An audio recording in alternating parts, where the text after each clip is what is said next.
Let's take out our Bibles and learn together. Îl avem pe fratele Baruch Korman din Israel, un subiect care este îndreptățit să-l discutăm cu dânsul. Totodată îl avem și pe fratele George Popa. Mulțumim, George, că ești din nou alături de noi. Nu înainte de a începe, Dr. Baruch, shalom, aș vrea să discutăm puțin despre situația din Israel. Așa, în câteva cuvinte, care este atmosfera acolo, ce se întâmplă și cum vedeți voi de acolo comunitatea mesianică din Israel. Brother Baruch, you have the microphone concerning what is happening in Israel. From my perspective, not a lot is happening in Israel. Din perspectiva mea, nu prea multe se întâmplă în Israel. There was a suggestion about making a change. A fost făcută o sugestie ca să se facă o schimbare, către o schimbare. And this change would not allow the Israeli Supreme Court Și această schimbare era vorba despre a nu da voie curții de justiție israeliene to overrule the parliament decisions in Israel. să se bage și să influențeze, să conducă deciziile Parlamentului israelian. Over the last several years, we've seen a change. În ultimii câțiva ani am văzut niște schimbări. When the parliament would make a decision, Atunci când Parlamentul emite o decizie, historically the Supreme Court would not get involved. în mod normal, Curtea Supremă de Justiție n-ar trebui să se bage, n-ar trebui să interfereze. But like many other countries, there is great tension between the right and the left. Însă, ca în foarte multe țări, există o tensiune vizibilă între stânga și dreapta. And the left has found out that it can use the Supreme Court Și partea stângă și-a dat seama că poate să influențeze în alta curte de justiție to interfere with the decisions of elected members of parliament. să influențeze și să interfereze cu deciziile parlamentari care sunt de fapt aleși de către popor. It's been clear to me that the media and the news in Israel has caused many people to go out into the streets.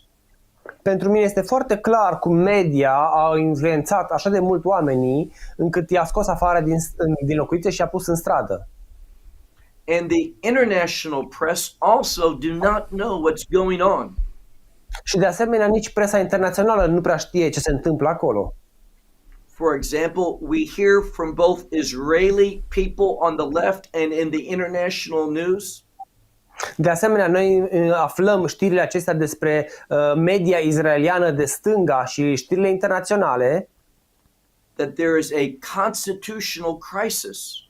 că este o așa zisă o criză constituțională.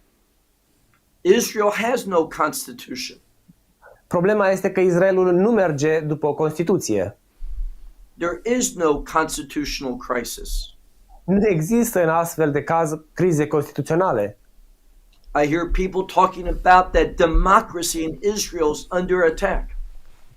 Aud de asemenea oamenii că spun că democrația este sub atac în Israel.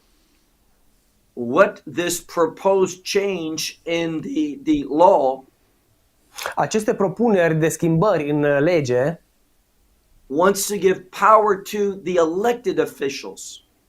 doresc să dea putere celor care sunt oficiali și sunt de fapt aleși. In my opinion, it actually strengthens democracy. În opinia mea, aceste lucruri și aceste puteri care li se vor da vor micșora puterea democratică. Another thing that was reported Un alt lucru care a fost evidențiat, unul care a fost raportat, that there is another law that's being presented este o altă lege care este prezentată in order to make it illegal to share the gospel. ca să fie ilegal să răspândești Evanghelia. This happens every few years in Israel. Acest lucru se întâmplă odată la câțiva ani în Israel. And it allows different religious groups to raise money. Și dă posibilitatea anumitor grupuri religioase să strângă bani. And many of the Christian organizations, they are always happy when this happens.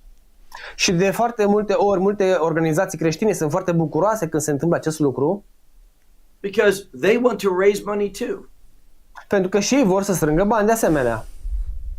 But it never gets out of the committee. Dar niciodată nu iese afară din what do you mean like committee?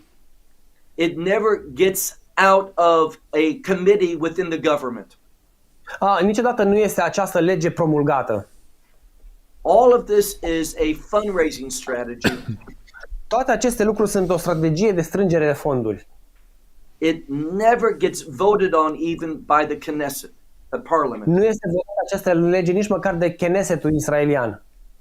And because all of the international media began to speak of it, Și pentru că toată media internațională începe să vorbească, să cotcodăcească, Prime Minister Netanyahu came out a ieșit în față prim-ministrul Benjamin Netanyahu and he said it would never be approved. și a spus că niciodată această lege nu va fi promulgată. So many times we listen to the lies of the media De așa de multe ori ne ascultăm minciunile celor din mass media, rather than researching the issue for ourselves. în loc să căutăm de fapt problemele pentru noi înșine. So things are good in Israel. Așa că lucrurile sunt bune în Israel. 2 days ago there was a strike because of this proposed legislation. Acum 2 zile a fost o grevă din cauza propunerii acestei schimbări de legislație. And I'm talking about the one relating to the Supreme Court. Și mă refer la cea care este în legătură strânsă cu Curtea Supremă de Justiție. And Netanyahu decided to freeze this legislation. Iar Benjamin Netanyahu a hotărât să înghețe acest proiect legislativ. Therefore, everything has returned to normal. Așa că totul se reduce și revine la normal. Things are good and we are getting ready for Passover. Lucrurile sunt bune și așa că noi ne suntem pregătiți să începem Paștele.